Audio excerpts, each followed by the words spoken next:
Dear students, today we study about how the impulse generated in a neuron or nerve cell and how this impulse conducted through a neuron.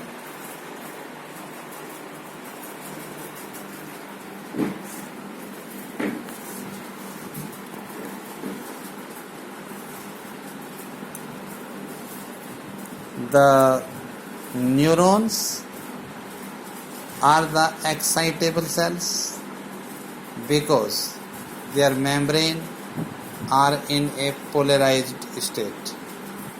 जो neurons होती हैं वो excitable sales होती हैं क्योंकि उनकी जो मेम्ब्रेन है वो पोलराइज्ड स्टेट में होती है.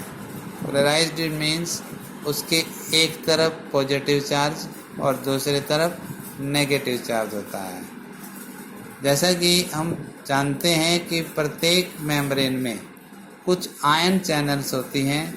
जैसे सोडियम को परमिट करती है तो सोडियम चैनल्स, पोटेशियम को परमिट करती है तो पोटेशियम चैनल्स. तो ये आयन चैनल्स कुछ सेलेक्टिव परमेबल चैनल्स होती हैं.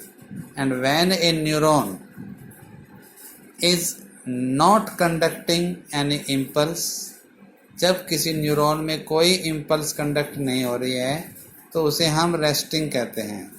अर्थात axonal membrane is comparatively more permeable to potassium ion and nearly impermeable to sodium ions.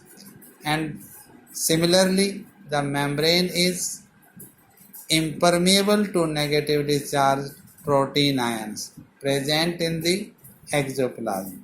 तो जो मेम्ब्रेन होती है वो पोटेशियम आयन के लिए परमेबल होती है लेकिन सोडियम आयंस के लिए इम्परमेबल होती है, और जो एक्सोप्लाज्म में नेगेटिवली चार्ज आयन होते हैं उसके लिए भी इम्परमेबल होती है. Consequently the axoplasm inside the axon, axoplasm के अंदर की तरफ high concentration of sodium ion होते हैं and negatively charge protein ions होते हैं and low concentration of sodium ion. इसके विपरीत जो बाहर से की सरफेस है या बाहर जो फ्लूइड है उसमें लो concentration of sodium potassium ion होते हैं और high concentration of sodium ion. thus the concentration gradient established. These ionic gradients across the resting membrane is maintained by the active transport of ions. Means 3 sodium ions pump, यानी कि 3 sodium ions बाहर की तरफ जाते हैं तो उसके बदले 2 पोटेशियम आयन सेल के अंदर आते हैं. इसका रिजल्ट ये होता है कि मेम्ब्रेन बाहर से पॉजिटिवली चार्ज और अंदर से नेगेटिवली चार्ज हो जाती है. And this state is known as polarized state and the potential at this stage is known as resting potential. And when a stimulus is given to the site A, मान लो ये site A है, यहाँ पर कोई stimulus दिया जाता है तो ये मेम्ब्रेन उस जगह से रिवर्स पोलराइज हो जाती है, यानी कि बाहर से वो नेगेटिवली चार्ज हो जाती है और अंदर से पॉजिटिवली चार्ज हो जाती है. इस कंडीशन को हम डिपोलराइज्ड स्टेट कहते हैं. And the potential at this side is called as action potential, which in fact it termed as a nerve impulse, जिसे वास्तव में हम नर्व इम्पल्स कहते हैं. At site immediately ahead the axon, यानी कि इससे ठीक आगे का जो पार्ट है जिसे हम बी साइट कह सकते हैं, तो वहाँ पर membrane has a positive charge outside, यानी कि जो बाहर की सरफेस है उस पर पॉजिटिव चार्ज है and negative charge on inner surface, और अंदर की जो सरफेस है उस पर नेगेटिव चार्ज है. As the outer surface current flow from site B to A, तो इसका मतलब ये है कि जब चार्ज फ्लो होता है तो charge flow positive to negative होता है. तो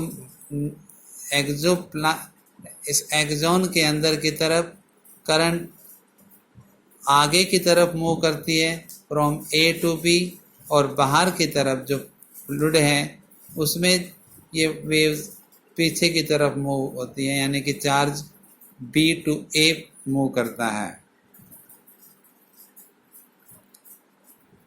On the